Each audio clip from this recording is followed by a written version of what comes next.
Assalamualaikum warahmatullahi wabarakatuh. Kita lanjutkan untuk perkuliahan mekanika bahan gitu ya. Yang terakhir kita sudah membahas tentang macam-macam tegangan gitu ya. Ada tegangan normal, tegangan geser, dan tegangan ini tuh normal atau bisa juga dikatakan sebagai tegangan putar ya. Nah, kenapa ada 3 macam ya? Karena gaya dalam pun ada 3 macam.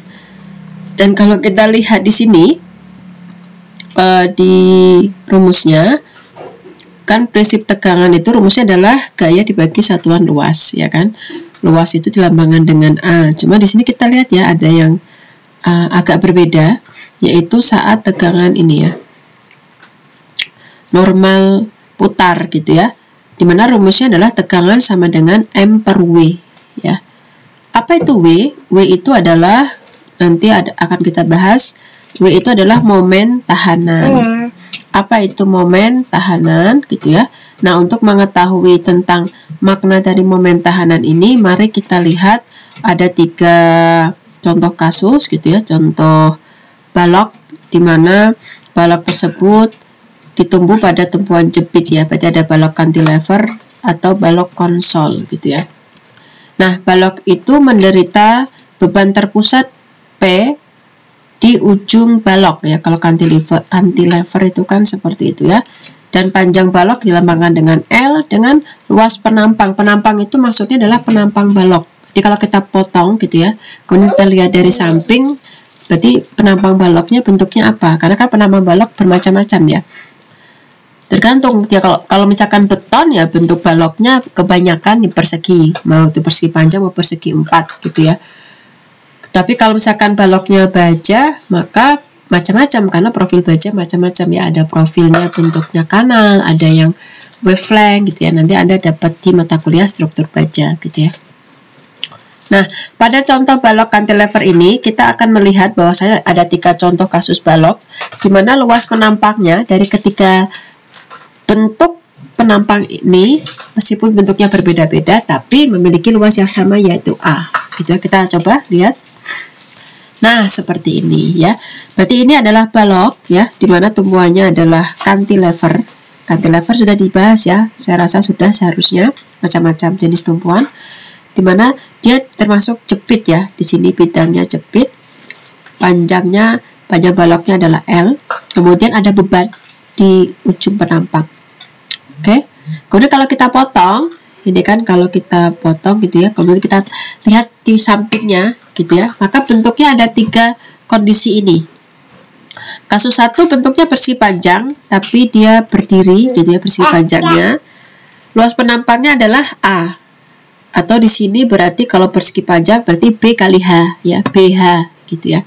Kemudian kasus kedua persegi panjang juga, cuma bentuknya tidur ya. Kalau tadi kan berdiri, ini tidur. Dengan luasannya dilambangkan dengan A. Kalau dari rumusnya diketahui lebarnya B, tingginya H, maka luasnya adalah BH. Sama ya. Kasus 1 tadi BH, kasus 2 juga BH. Kasus 3 juga sama. Bentuknya berarti ini apa? Perpaduan 2 persegi panjang ya. Bentuk L. Luasnya berapa? Luasnya berarti adalah kalau kita potong di sini, berarti ini segini 0,4 H, kemudian di sini 0,6 ya, 0,4 H berarti 0,4 BH yang bagian sini. Berarti kalau biar lebih paham ya, 0,4 BH. Saya rasa harusnya paham ya. Nah, di sini 0,4 BH. Berarti 0,4 BH itu yang ini ya. Ini 0,4 BH. Nah, segini berarti kan ini 0,4 panjang, lebarnya H. Berarti 0,4 gede banget ya. 0,4 BH. Ya kan? Ditambah yang sini, sisanya kan ini nih kan L, berarti sini sisanya berarti ini sisanya ya. berapakah luas yang di sini? Maka lebarnya B, oke. Kemudian tingginya berapa? 0,6H, berarti 0,6 PH. Kalau dijumlahkan berarti berapa? 0,4 tambah 0,6, 1. Berarti 1 PH atau PH. Berarti sama luasnya semua ya. Kasus 1 PH luasnya, kasus 2 PH juga, kasus 3 juga PH. Jadi meskipun bentuknya penampangnya berbeda-beda tetapi luasnya sama. Oke.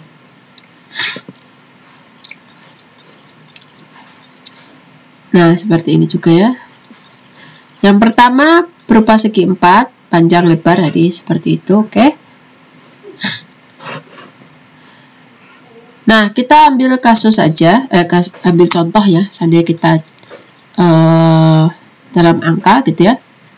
Jika luas penampang A-nya sama dengan 600 cm persegi, maka kasus pertama juga sama, yaitu 600. Kasus kedua juga sama, 600, kasus 3 juga 600, cuma bentuknya berbeda-beda. Nah, dari kasus ketiga kasus tadi, kira-kira ketiga penampang tadi, meskipun bentuknya beda tapi luasnya sama, apakah punya kemampuan yang sama dalam menahan beban yang sama? Kalau menurut Anda, mana yang paling kuat ya menahan beban di atas? Dan mana yang paling lemah? Gitu ya. Nah, untuk menghitung momen tahanan nanti ada di materi selanjutnya ya. Untuk sekarang lebih ke pemahamannya dulu gitu ya. Oke, kita cek gitu ya. Dari kasus ini tadi, mana yang paling kuat menurut Anda? Apakah balok 1, kasus 1 maaf, kasus 2 atau kasus 3? Mana yang paling kuat menahan beban ya, seperti itu. Jawabannya adalah yang paling kuat dalam menahan beban adalah kasus 1, berarti pada bentuk balok yang berdiri tadi gitu ya. Kemudian selanjutnya yang paling lemah itu adalah kasus kedua. Berarti paling kuat itu adalah kasus 1, paling lemah kasus kedua. Dan yang tengah-tengah berarti kasus ketiga. Tetapi dengan catatan ya, kasus ketiga ini meskipun dia lebih besar ya kemampuannya dalam menahan beban dibanding kasus kedua, namun sebisa mungkin memang pilihlah bentuk penampang itu yang simetris. Kenapa? Karena semakin dia simetris maka kekuatannya semakin besar. Karena kalau misalkan dia tidak simetris maka kemampuan menahan gaya putar ya atau momen itu lebih kecil ya. Anda lihatlah, hampir semua konstruksi sipil itu pasti simetris ya, harus simetris ya. Meja yang kita pakai misalkan buat bekerja pasti simetris ya kan. Ada mungkin di kampus itu yang tidak simetris ya, kursi ya yang ada papanya itu menurut saya tidak simetris dan kerasa kan ya, kalau kita naruh barang terlalu berat itu kan gampang jatuh gitu ya. Maka dalam sipil itu sebisa mungkin diusahakan dalam konstruksi itu adalah simetris. Nah, dari uraian di atas maka terlihat bahwasannya luasan yang sama pada ketiga penampang ternyata mempunyai momen tahanan yang berbeda. Kalau tegangannya sama mungkin ya, tetapi ternyata momen tahannya berbeda. Artinya apa? Kemampuan dalam menahan bebannya berbeda-beda meskipun luasannya sama. Sehingga dari sini kita bisa menyimpulkan bahwasannya momen tahanan adalah kemampuan sebuah penampang menahan momen. Ya, momen tahanan adalah kemampuan sebuah penampang dalam menahan momen. Semakin kecil dia momen tahanannya, maka tegangan yang diterima akibat beban luar juga semakin besar gitu ya.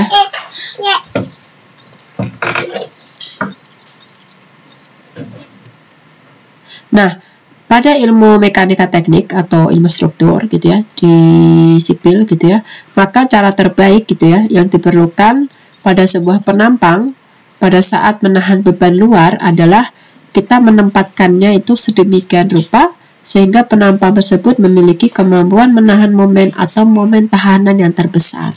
Jadi gini, kalau bentuk penampang kenapa sih bentuknya berarti vertikal gitu ya, segi panjangnya itu dipilihnya bentuknya seperti itu. Kenapa tidak tidur aja gitu ya? Itu semua tidak asal meletakkan gitu ya, atau lebih biar bagus nih, biar cantik, tidak. Kalau dalam sipil yang diutamakan adalah kekuatannya terlebih dahulu. Kalau Anda ke kampus juga di lantai 2 atau 3 ya, itu kan baloknya itu pakai baja ya. Kalau di kampus itu pakainya baja gitu ya. Itu Anda lihat gitu ya, kalau baja itu kenapa meletakkan bajanya seperti itu gitu ya. Jadi kelihatan tidak rapi dan sebagainya gitu ya. Artinya kalau dalam sipil yang diutamakan bukan semata-mata estetika ya, tetapi lebih ke kekuatannya terlebih dahulu. Makanya kadang orang sipil itu agak bertentangan ya sama orang arsitek ya. Kalau arsitek kan lebih supaya bagus gitu ya. Makanya kalau Anda lihat gitu ya, zaman-zaman terdulu itu ya, misalkan masjid gitu ya, itu kalau kita lihat kan banyak pilar-pilar ya, tiang-tiangnya banyak sekali gitu ya. Coba kalau sekarang Anda lihat kan jarang ya ada tiangnya, sebisa mungkin malah nggak ada kalau bisa supaya makin luas gitu ya. Karena bagi orang arsitek banyak tiang itu tidak estetik gitu ya, mengganggu lah seperti itu. Makanya ya dipadukan lah akhirnya seperti itu. Nah, penampang harus ditempatkan sedemikian rupa sehingga tegangan yang terjadi pada struktur atau elemen struktur adalah sekecil atau seminimum mungkin. Berarti peletakan penampak struktur gitu ya, letaknya seperti apa itu juga harus diperhitungkan gitu ya, sehingga dia memiliki kemampuan yang besar menahan beban dan dia akhirnya menerima tegangan yang sekecil mungkin. Nah, ini kalau kita lihat tadi yang pertama bentuknya persegi panjang gitu ya, maka ini adalah ada simetris ya, simetris. Simetris itu ya bisa dibagi dua, kalau kita lipat gitu ya, maka bisa terbagi menjadi dua bagian yang sama gitu, itu simetris. Kemudian ini juga sama, simetris juga gitu ya, cuma bedanya kan kalau tadi Y-nya lebih besar ya dibandingkan dengan X, kalau ini kebalikannya. Kasus ketiga tidak simetris ya kan, dia di luar dari penampang gitu ya. Nah, di ini kasus 1 dan 2 tadi kita lihat dia simetris, kasus 3 tidak simetris gitu ya. Tadi kan sudah disampaikan ya, meskipun kasus 2 itu paling kecil kemampuan dalam menahan beban, tetapi kasus 2 itu simetris gitu ya. Jadi kalau misalkan disuruh memilih ya, saat Anda disuruh untuk memilih kondisi seperti itu, maka pilihlah kasus 2 meskipun dia lebih kecil dari kasus 3, tetapi dia simetris gitu ya. Karena pada kasus yang terjadi gitu ya, penampang-penampang kalau dia itu bentuknya simetris ya, artinya punya sumbu simetri, dia relatif punya kelebihan ya dalam hal mengatasi perubahan bentuk akibat beban luar yang bekerja padanya ya kan. Dia lebih stabil, dia lebih kuat dibandingkan dengan yang tidak simetris seperti itu. Nah, untuk menghitung tegangan yang terjadi pada penampang, maka persoalan pertama yang harus diselesaikan adalah bagaimana mencari luas penampang dan bagaimana mencari sumbu berat penampang ya kan. Karena kan rumus tegangan adalah gaya dibagi luas ya kan, maka kita harus tahu luas. Kemudian yang namanya gaya itu bekerja pada sumbu berat. Kalau Anda sudah belajar hidrolika atau di mekanika tanah ya, hidrolika lah ya, itu namanya gaya, dia itu bekerja di satu titik saja, dia di sumbu berat. Kalau tegangan kan merata ke seluruh penampang ya kan. Sekarang kita masuk ke bagaimana cara mencari luas penampang dan mencari sumbu berat penampang. Sebelum ke sana kita pelajari dulu ya, kita mereview kembali pelajaran waktu SMP atau SD ini ya. Macam-macam penampang tunggal ya kan. Penampang tunggal itu ada persegi 4 atau bujur sangkar ya. Kalau ini sisinya sama gitu ya, luasnya adalah B kali H, ada persegi panjang sama B kali H. Intinya kan luas itu adalah alas kali tinggi. Tinggi itu adalah yang tegak lurus terhadap alas. Kalau segitiga dia ada setengahnya, pasti hafal ya, karena kan memang kalau kita gambarkan segitiga itu ya setengahnya persegi, makanya rumusnya adalah setengah kali B kali H. Ingat, yang namanya tinggi tegak lurus, berarti hanya itu bukannya miring ya, tapi yang tegak lurus delta B. Ini juga sama. Jadi kalau bentuk segitiganya macam-macam, jangan bingung. Yang namanya tinggi itu yang mana? Yang namanya tinggi itu yang tegak lurus terhadap alas. Jadi kalau Anda misalkan alasnya yang ini, maka tingginya adalah yang ini. Seperti itu ya.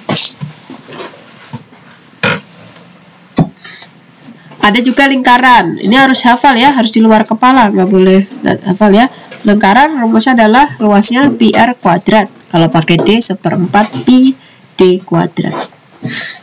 Oke, kondisi di lapangan, bentuk penampang itu tidak selalu majemuk, tidak selalu tunggal. Kadang kita akan menemukan penampang yang bentuknya majemuk, atau nama lainnya adalah tersusun ya. Tersusun itu maksudnya dia tersusun dari penampang-penampang tunggal. Ya kan? Biasanya pada baja ya.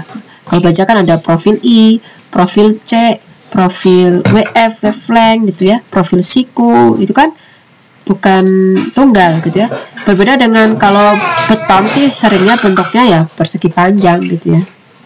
Contoh, kita lihat ini ada profil bentuknya kita anggap I ya, I besar ya. Nah, kalau kita lihat di sini dia kan bukan profil tunggal, tapi dia tersusun dari 3 macam bentuk ya, persegi panjang ya. Yaitu yang pertama,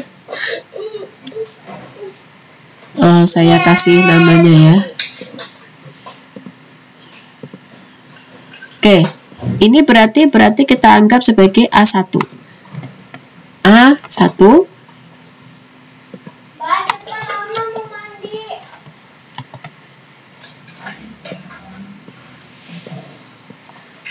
A2 ya kan? Batasnya berarti ini, saya kasih batas ya.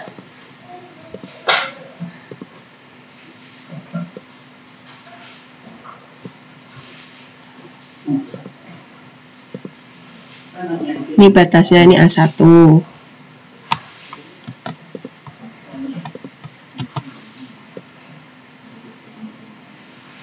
A2 ya kan? Kemudian ini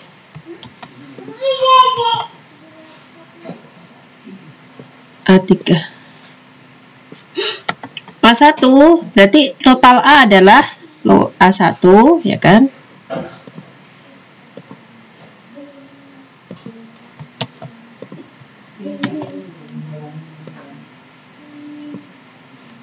Maka A adalah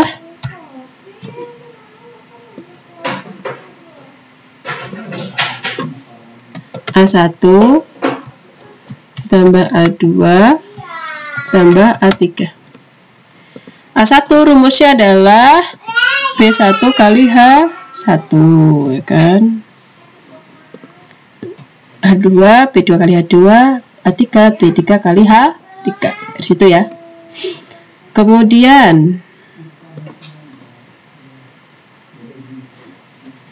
nah, ini kalau bentuknya waveflank lah ya, hampir sama waveflank. Berarti tidak cuma persegi, tapi di sini sama seperti ini, cuma bedanya adalah ada segitiga nih kecil-kecil di sini, di sebelahnya nih. Segitiganya adalah ya kan, ada segitiga ini.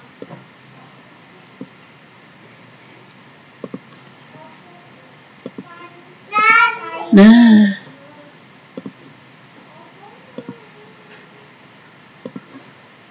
ya ada segitiga ya di sini ya.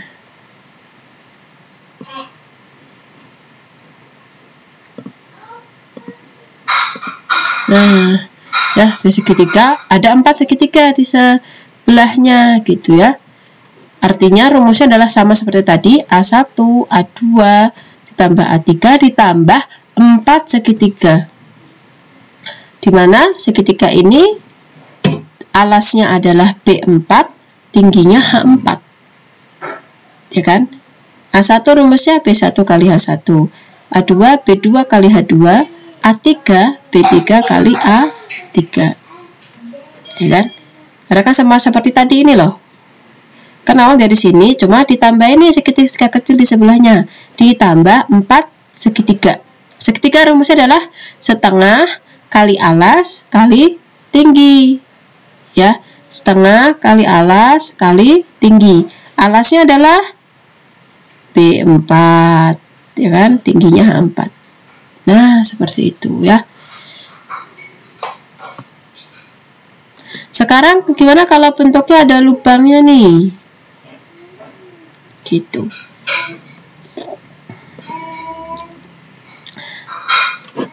Kalau seperti ini, maka caranya adalah anggap ini awalnya bentuknya adalah ini. Solid ya, nggak ada lubangnya. Maka rumusnya pakai ini. Kemudian kita beri lubang di sini. Nah, oke,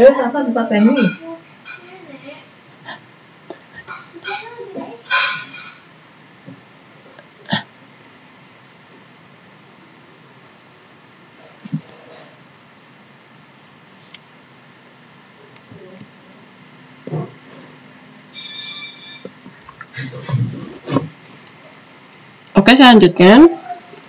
Nah, anggap lubang ini adalah sebagai pengurangnya ya. Maka rumusnya adalah luas sama dengan seperti tadi, A1 tambah A2 tambah A3 dikurangi.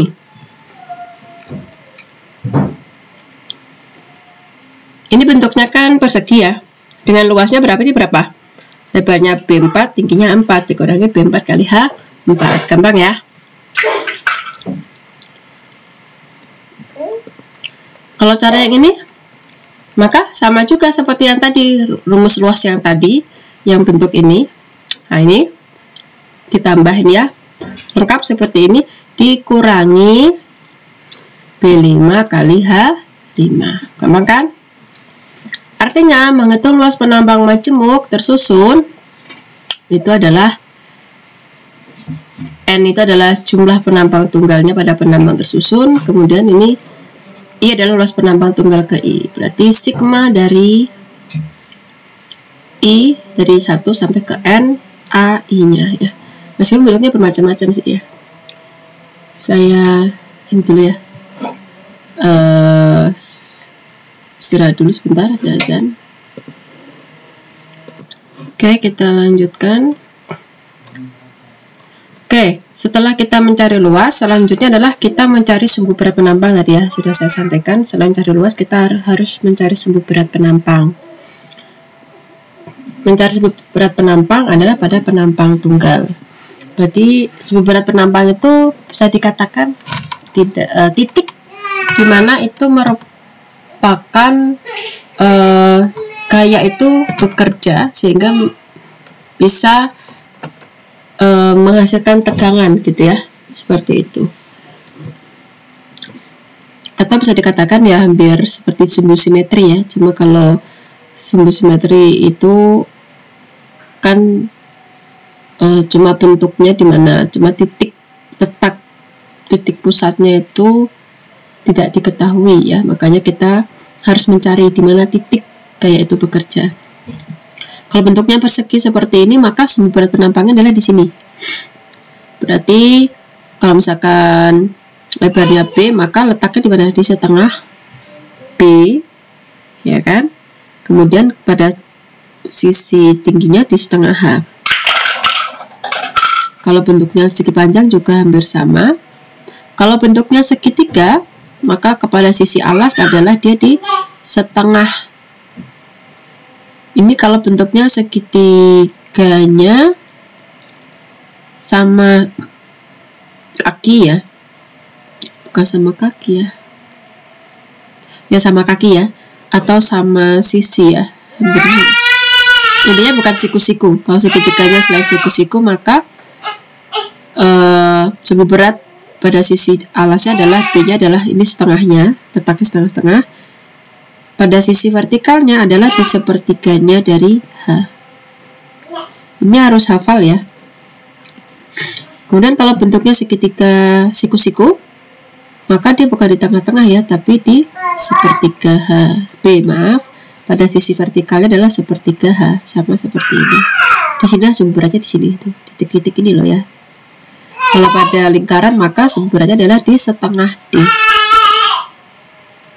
Nah, sekarang kita coba mencari sumbu berat penampang tersusun.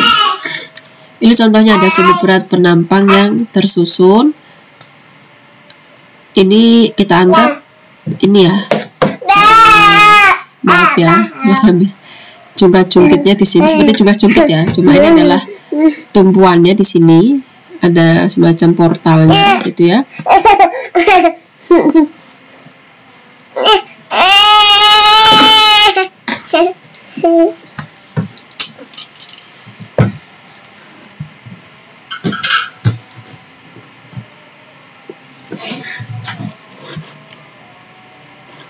Oke, kita lanjutkan. Nah, di sini ada B1, ada H1 ini di sebelah kirinya, gitu ya.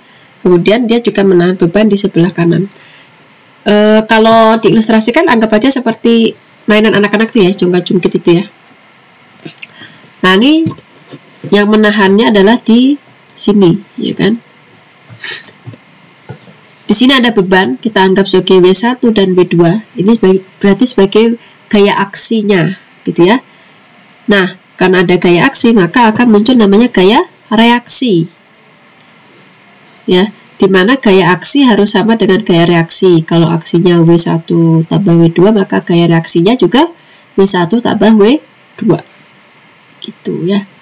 Kemudian apabila kita mau lihat ini bentuk penampaknya seperti apa? Ini kan tampak memanjang ya, tampak 2 dimensi, tapi kalau kita potong nanti akan terlihat bentuk penampaknya. Nah, seperti ini.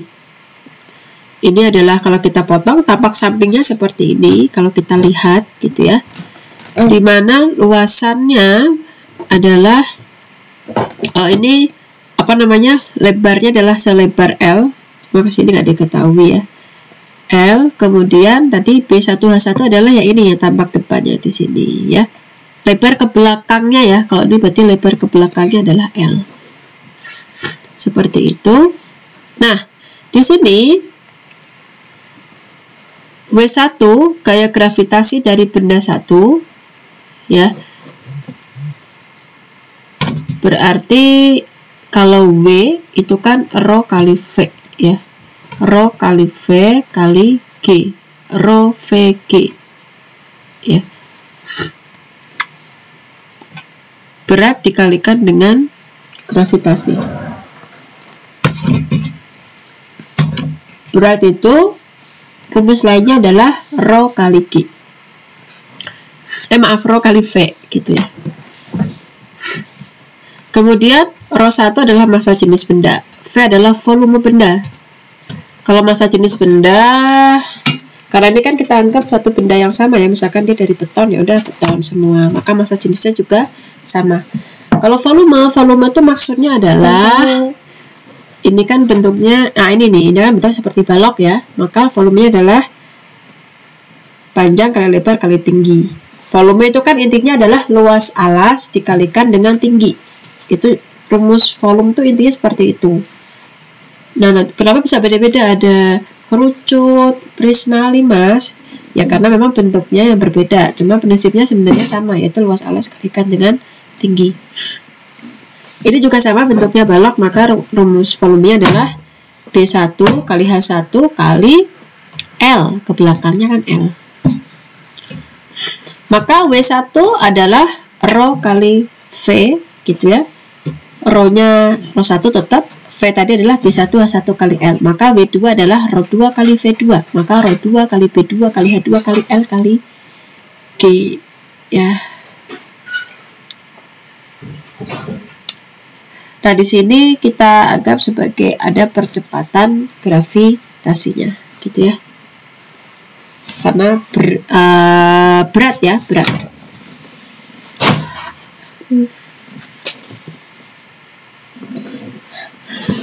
Kita lanjut. Nah, supaya batang tadi tetap mendatar akibat beban W1 dan W2, maka momen M1 harus sama dengan momen 2 gitu ya kan.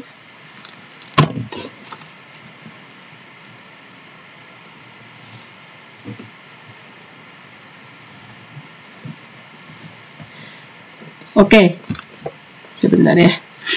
Momen itu adalah gaya kali jarak, ya enggak? Berarti momen 1 adalah W1 kali L1. Karena kan di sini sebagai tumpuannya kan di sini, jadi acuannya di sini ya. Momen 1 adalah W1 kali L1, momen 2 adalah W2 kali L2. Gitu.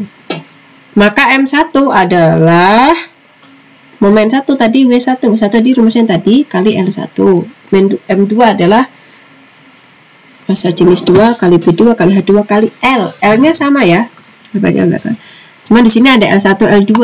L1 tadi hati-hati di sini adalah jarak sumbu berat ke W1. L2 jarak sumbu berat ke W2. Tadi kita katakan bahwasannya M1 harus sama dengan M2 ya. Sehingga kalau kita masukkan ke sini M1 berarti gini ya, ρ1 B1 H1.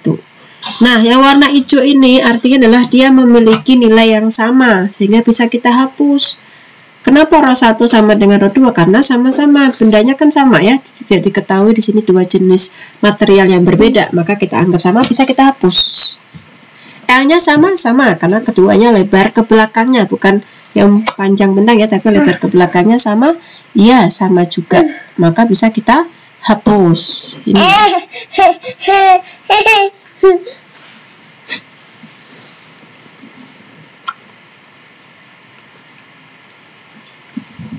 Kemudian G-nya sama. Di mana-mana gravitasi juga sama. Bisa kita coret ya. ρ1 coret, L1 L coret, G coret, ρ2 coret, L coret, G coret. Sehingga rumusnya hanya menjadi B1 kali H1 kali L1 sama dengan B2 kali H2 kali L2. BH1, B1 H1 L1 kita sebut sebagai statis momen benda 1. B2 kali H2 kali L2 kita sebut sebagai statis momen benda 2. Oke. Karena ρ1 sama dengan ρ2, benda 1 dapat terwakili oleh elemen luas 1 gitu ya. Maka B1 kali H1 dan benda 2 dapat diwakili oleh elemen luas 2, B2 kali H2. Kita sebagai A ya, seperti itu. Nah, karena B1 kali H1 sama dengan elemen luas 1 dan B2 kali H2 adalah elemen luas 2, maka dapat disimpulkan bahwasannya statis momen benda 1 sama dengan statis momen benda 2. Seperti itu. Ya. Ini ganti.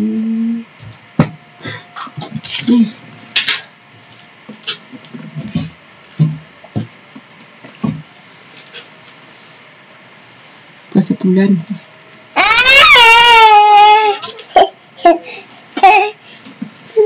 Bentar ya, anak saya.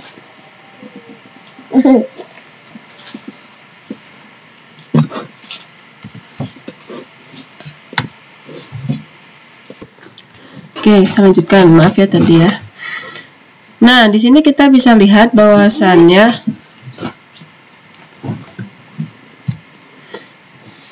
di sini kita simpulkan bahwasannya statis momen benda 1 itu sama dengan statis momen benda 2. Ya. Atau statis momen elemen luas 1 sama dengan statis momen elemen luas 2.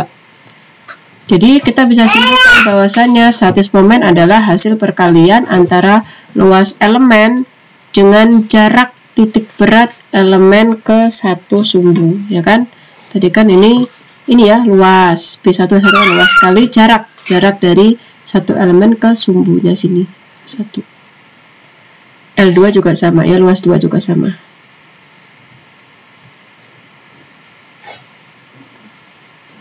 Sehingga kalau kita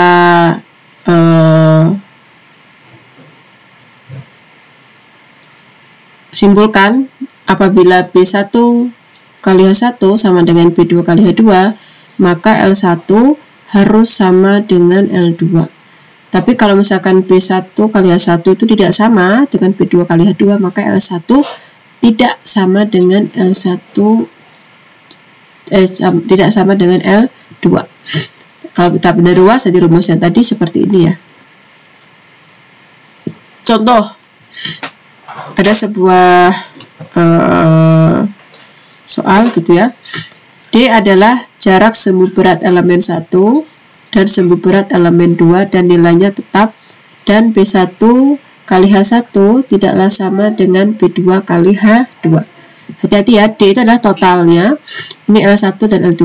Tidak selalu L1 itu atau L2 itu atau titik pusat ini terlalu di tengah-tengah, tidak selalu di tengah-tengah ya. Berarti tergantung dengan besaran B1 H1 dan B2 H2. Hati-hati, tidak selalu L1 sama dengan E2, atau tidak selalu L1 itu setengahnya D. Hati-hati. Nah, supaya batang tetap mendatar, maka sumbu berat kedua elemen penampang harus digeser ke kiri atau ke kanan sedemikian rupa sehingga B1 H1 L1 sama dengan B2 H2 kali L2. Gitu. Contoh dia, D-nya 200 cm. B1 kita anggap B-nya itu 5, hanya H1 juga 5, B2-nya 5, H2-nya maaf 2 gitu ya, maka luasnya 10. L1 ditambah L2 itu sama dengan D, sama dengan 200 ya kan, sehingga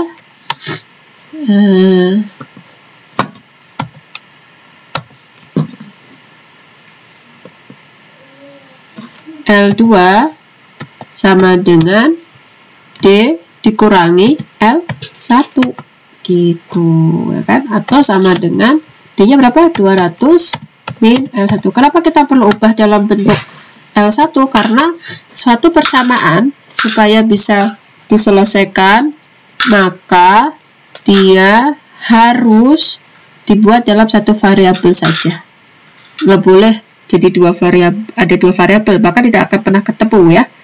Kalau ada L1 dan L2 sama-sama nggak diketahui, ya nggak akan ketemu ini persamaan. Maka kita ubah salah satu hanya menjadi satu variabel saja supaya bisa diketahui ya hasilnya seperti itu.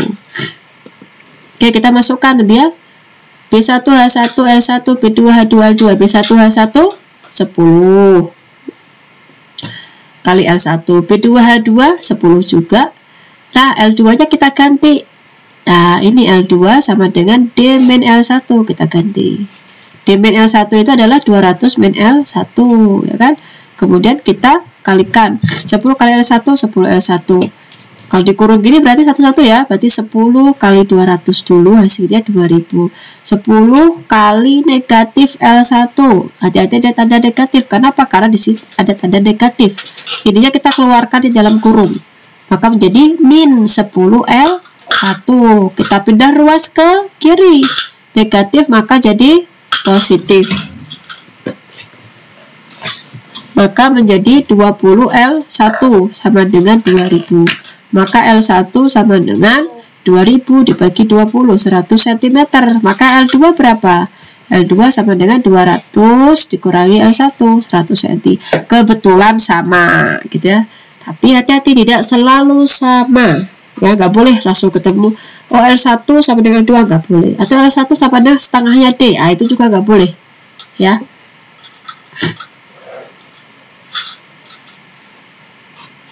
Kita masuk ke contoh kasus yang lain. Di sini B-nya W1-nya 5, H1-nya 2, B1 5, H2-nya 3, 15 ya.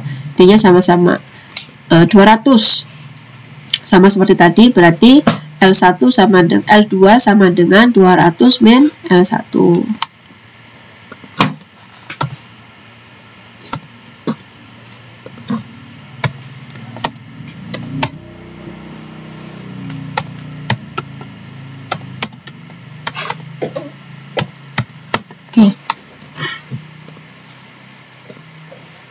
Nah, seperti ini D min L1. Kita masukkan ya. Seperti tadi juga sama. Benar ruas, ketemu L1-nya 120 cm, ya kan? L2-nya berarti 200, berarti 220, 80. Tuh kan beda ya. Seperti itu. Nah, gimana caranya kalau misalkan yang sebelah kiri ada 2, sebelah kanan 2, maka prinsipnya adalah B1 H1 L1 ditambah B3 H3 L3 sama dengan B2 kali H2 kali L2, seperti itu. Maka jika D-nya 200, hati-hati di sini.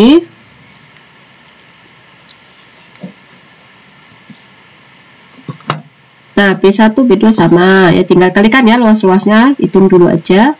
Maka L1, nah di sini saya sampaikan B1 ya, letak B1 ini letaknya di tengah-tengah dari garis merah, ini letaknya di tengah-tengah dari B1 ya, tengah-tengah. Saya ini dulu ya. Oke, kita lanjutkan materinya. Nah, gimana kalau ada dua penampang ya di sebelah kiri dan satu penampang sebelah kanan, artinya tidak sama gitu ya. Ya Allah, bentar ya.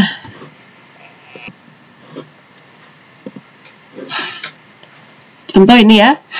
Jika D-nya sama 200, kemudian B1 sama dengan B2 sama dengan B3 5 cm. Berarti ini sama B1, B3, B2. H1-nya H1 2 cm. Saya tulisnya di sini. H1 2 cm. H2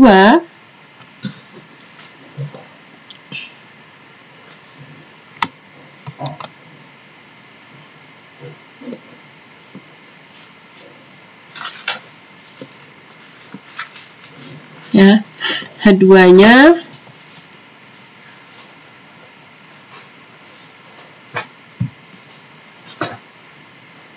benar ya, H2-nya 3 cm,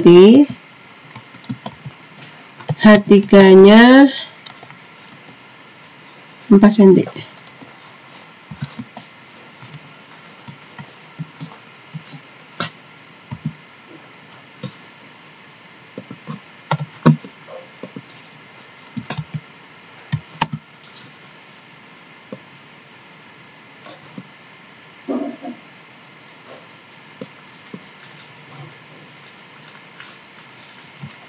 Jadi ini ya, nggak teratur.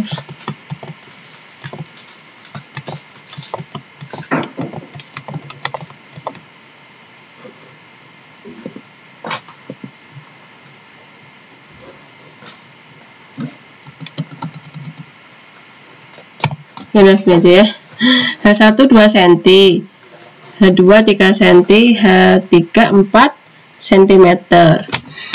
Maka L1 ditambah L2 itu sama dengan D, 200 cm. Oke, ya. Kemudian L3, coba Anda lihat di sini ya. L3 itu maksudnya apa? Yaitu jarak dari sumbu berat seluruh ini ya, penampang terhadap penampang B3. Ini sumbu beratnya sini sama sumbu beratnya ini.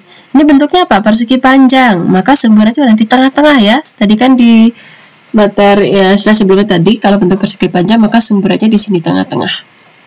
Ya kan?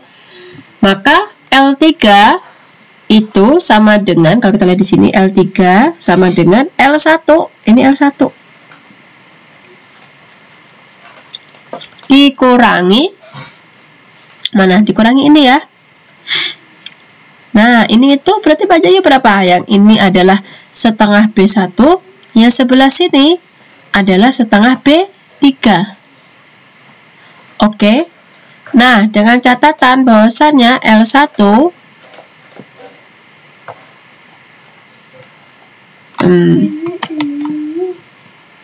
ya, dengan catatan bahwasannya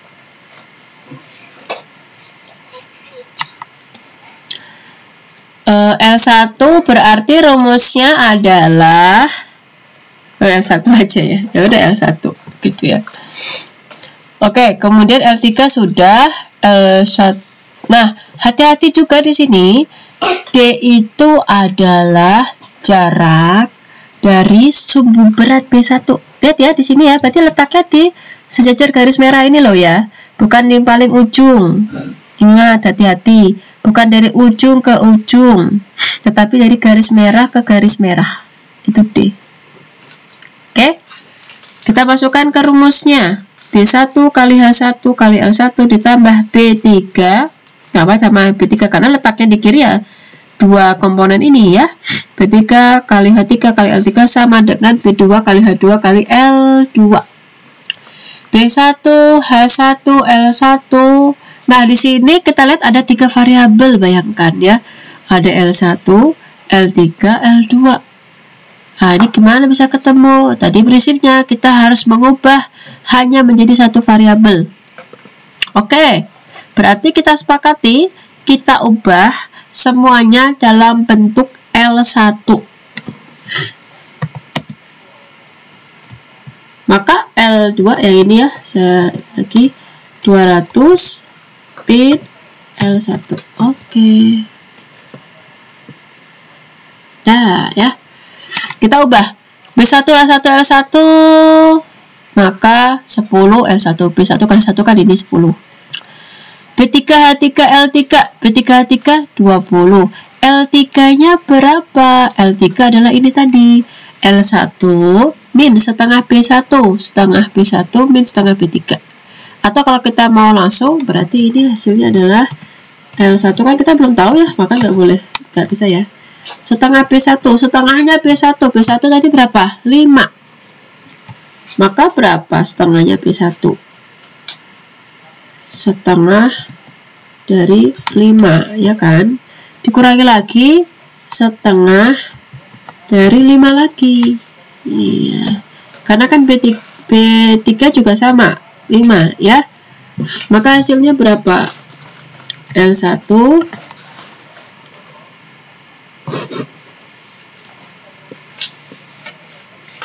min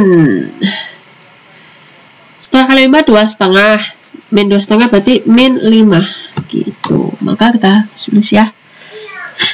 Nah 12 200. Nah ini juga sama tadi B2 kali H2 15 kali L2. L2 adalah 200 min L1. Kita masukkan di sini.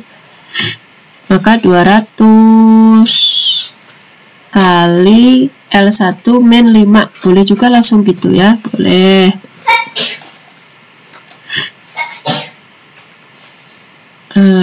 Ini, nah kemudian dikalikan, dikeluarkan ya. 200 kali L1, 200 L1. 200 ini kenapa negatif? Karena di sini ada tanda negatif. Karena kan positif kali negatif hasilnya negatif. Sama juga 20 kali 2,5 min negatif lagi karena di sini negatif lagi ya.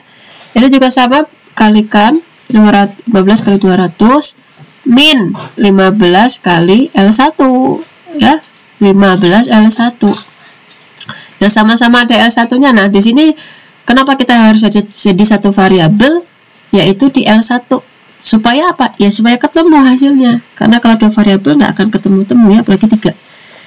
Kita jadikan satu ya, ada L1 nya 10 L1 20 L1. Ini beda ruas ke sini ya, ke kiri jadi positif. 30 tambah 15 45 L1. Yang sini angkanya pindah ke kanan. Nah 45 L1 sama dengan 3100 cm, maka L1 sama dengan 68,889 cm. L2 rumusnya ini 200 min L1, 200 min 68,889,131,11 cm. L3 sama dengan tadi L1 min 5, 68,889 kurangi 5, 63,889. Kita cek ya, coba kita kontrol B1 H1 L1 tambah B3 H3 L3 apakah sama dengan B2 kali H2 kali L2. Ternyata setelah dikalikan hasilnya sama ya, beda dikit lah, koma-koma belakang tidak masalah ya, seperti itu ya. Saya rasa cukup untuk materi mencari sumbu berat. Sebenarnya nanti ada lagi ya cara lain, cuma sekarang kita latihan latihan soal dulu saja, gitu ya. Terima kasih atas perhatiannya. Untuk tugas nanti saya share di grup ya. Assalamualaikum warahmatullahi wabarakatuh.